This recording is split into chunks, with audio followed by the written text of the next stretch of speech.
बिस्मिल्लाहिर्रहमानिर्रहीम। इस्लामी तारीख में कुछ जमातें ऐसी भी गुजरी हैं जो सदियों तक पर्दे में रहकर भी अपना वजूद कायम रखती रहीं। बोहरा मुसलमान ऐसी ही एक रहस्यमयी और तवारीखी जमात है जिनका रिश्ता फातिमी सल्तनत और गायब इमामों से जोड़ा जाता है। आखिर दाऊदी बोहरा कौन है, इनका सिलसिला कहाँ से शुरू हुआ और इनके अकीदे बाकी उम्मत से इतने मुख्तलिफ क्यों हैं? आज के इस बयान में आप जानेंगे बोहरा कम्युनिटी का असल इतिहास, उनका मजहबी निज़ाम और वो हकीकतें जो आम तौर पर सामने नहीं आती। तो आखिर तक हमारे साथ बने रहिए क्योंकि आगे का सफर बहुत हैरत अंगेज होने वाला है। दोस्तों, सबसे पहले एक बुनियादी बात समझ लेना जरूरी है। बोहरा शब्द गुजराती जबान से निकला है जिसका मतलब होता है तिजारत करने वाला या कारोबार से ताल्लुक रखने वाला। सदियों से यह कौम बिजनेस और कारोबार में काफी आगे रही है और इन्हें पुराने जमाने से ही व्यापारी मुसलमान के तौर पर पहचाना जाता रहा है। इसी वजह से इनका नाम बोहरा मशहूर हुआ। आज के दौर में बोहरा ज्यादातर गुजरात, मुंबई, मालवा, राजस्थान और कराची जैसे इलाकों में पाए जाते हैं। दुनिया भर में इनकी तादाद तकरीबन 20 लाख मानी जाती है, जिसमें सबसे बड़ी आबादी हिंदुस्तान में रहती है। अब अगर इनके तारीख की बात करें तो यह कहानी बहुत पीछे से शुरू होती है। रिसालत के दौर में मुसलमान सिर्फ मुसलमान हुआ करते थे, न कोई फिरका था और न ही कोई अलग जमात। लेकिन वक्त के साथ साथ मुसलमान दो बड़े हिस्सों में बंट गए, सुन्नी और शिया।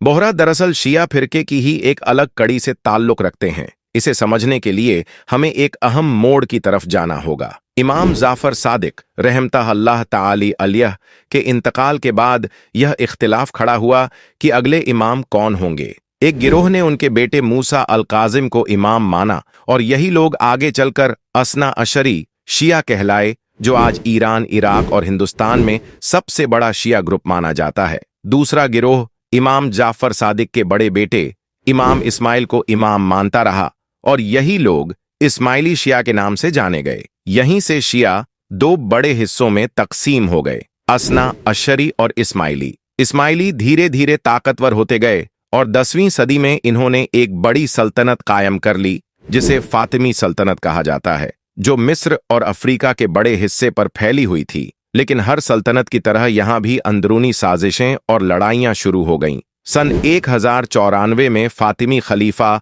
अल मुस्तर बिल्लाह का इंतकाल हुआ और उनके दो बेटों मुस्तली और नजार के दरमियान तख्त को लेकर जंग छिड़ गई। आखिरकार तख्त मुस्तली को दे दिया गया, जबकि नजार को गिरफ्तार करके दीवार में जिंदा चुनवा दिया गया। यह वाकया इस्माइली तारीख का सबसे विवादित मोड़ माना जाता है। नजार के मानने वाले नजारी इस्माइली कहलाए, जिन्हें आज दुनिया में आगा खानी के नाम से जाना जाता है, जबकि मुस्तली के मानने वाले एक अलग सिलसिले पर चल पड़े। आगे चलकर खुद मुस्तली भी महज 26 साल की उम्र में जहरीले हमले में मारे गए। अलामिर के बाद उनके बेटे अलामिर को तख्त सौंपा गया, लेकिन कुछ अरसे बाद उन्हें भी नजारी ग्रुप के हाथों कत्ल कर दिया गया। यहीं से फातिमी सल्तनत कमजोर पड़ने लगी। एक तरफ बाहरी दुश्मनों का दबाव था और दूसरी तरफ अंदरूनी सियासत ने हालात और बिगाड़ दिए। आखिरकार यह सल्तनत पूरी तरह से खत्म हो गई। हालांकि मुस्तली को मानने वालों का यह अहम दावा रहा कि अल आमिर की वफात से पहले उनके घर एक बेटे की पैदाइश हुई थी जिसका नाम तैयब रखा गया।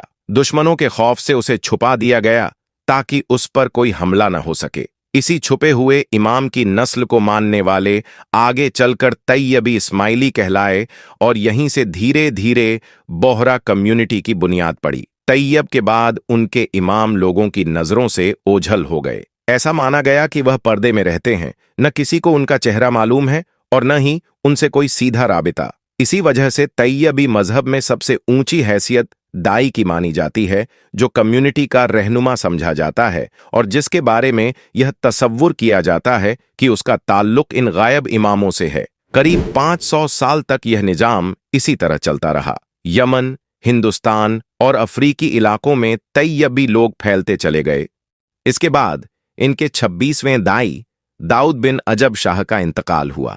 हिंदुस्तान में रहने वाले बोहराओं ने दाऊद बिन कुतुब शाह को 27वां दाई मान लिया, लेकिन यमन में रहने वालों ने सुलेमान बिन हसन को असली दाई करार दे दिया।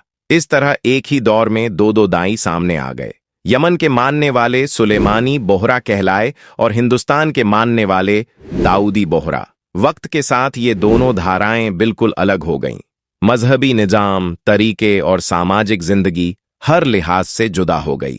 यहीं से बोहरा नाम दुनिया भर में मशहूर हो गया। अब बोहरा कम्युनिटी के उस हिस्से की बात आती है जो अक्सर खबरों में रहता है और जिसकी वजह से इस बिरादरी पर कई सवाल भी उठते हैं।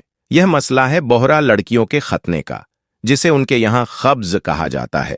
यह अमल आम मुसलमानों में नहीं पाया जाता, न सुन्नी दुनिया में और न ही ज्यादातर शिया फिरकों में। यह सिर्फ दाऊदी बोहरा और कुछ छोटे बोहरा ग्रुप्स में ही देखने को मिलता है। उनके यहाँ इसे एक पुरानी मजहबी रस्म माना जाता रहा है।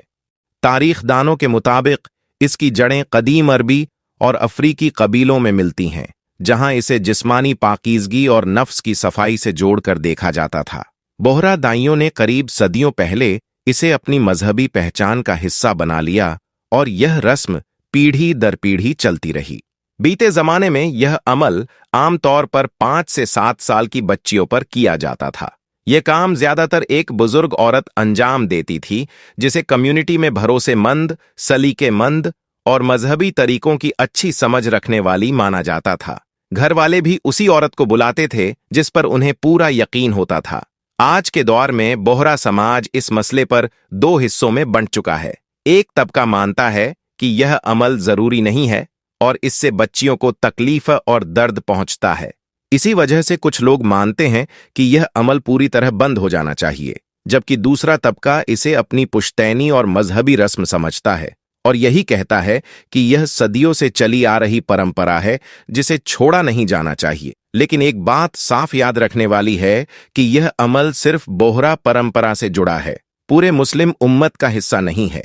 अब अगर इनके मजहबी निजाम की बात करें तो बोहरा लोग यह अकीदा रखते हैं कि उनके असली इमाम पर्दे में हैं, यानी आम दुनिया की नजरों से दूर हैं। इसी कारण पूरी कम्युनिटी की रहनुमाई दाई के हाथ में होती है।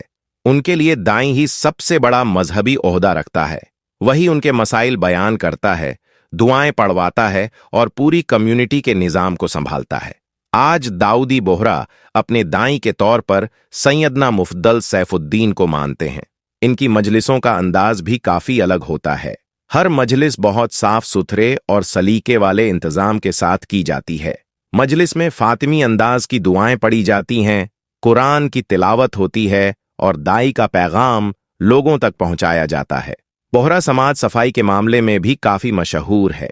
उनके कपड़े, उनके घर और यहां तक कि उनकी दुकानों तक में एक खास सुथरापन दिखाई देता है। मर्द ज्यादातर सफेद लिबास और सुनहरी टोपी पहनते हैं, जबकि औरतें रंग बिरंगी रिदा पहनती हैं, जो उनकी पहचान की एक बहुत खास निशानी है।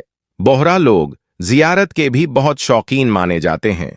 हिंदुस्तान और यमन में उनके दाइयों और फातिमी दौर से जुड़ी कई मज़ारें मौजूद हैं, जहां बड़ी तादाद में बोहरा लोग हाजिरी देने जाते हैं। यह जियारत उनके लिए बेहद अहम मानी जाती है। बोहरा कम्युनिटी की एक बहुत बड़ी पहचान उनका बिजनेस भी रहा है। उनकी ईमानदारी, मेहनत और काम करने का तरीका उन्हें दूसरी बिरादरियों से अलग करता है। वक्त की पाबंदी, सफाई और लेन देन में सच्चाई उन्हें एक खास मुकाम देती है।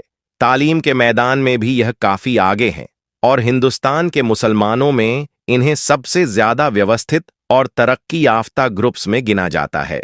आखिर में बात इतनी सी है कि बोहरा कम्युनिटी एक बहुत पुरानी, मजबूत और संगठित बिरादरी है। इनके रस्म और रिवाज, इनका मजहबी निजाम और इनकी तहजीब बाकी समाज से काफी अलग है। अब आप बताइए, आप लोग बोहरा कम्युनिटी के बारे में ऐसा क्या खास जानते हैं जो बाकी लोग नहीं जानते? कमेंट सेक्शन में जरूर लिखिए। अगर आप इल्म और तारीख पर बनी ऐसी ही वीडियो देखते रहना चाहते हैं जो हकीकत और तहकीक पर मबनी हो, तो हमारे इस चैनल को जरूर सब्सक्राइब कर लीजिए। इस वीडियो को लाइक करके इस पैगाम को और लोगों तक पहुंचाने में सवाब का जरिया बनिए और इसे अपने अजीजों और दोस्तों के साथ शेयर कीजिए ताकि सही मालूमात ज्यादा से ज्यादा लोगों तक पहुंचे। अल्लाह ताला आपको इस नेकी का बेहतर अज्र अता फरमाए। आमीन।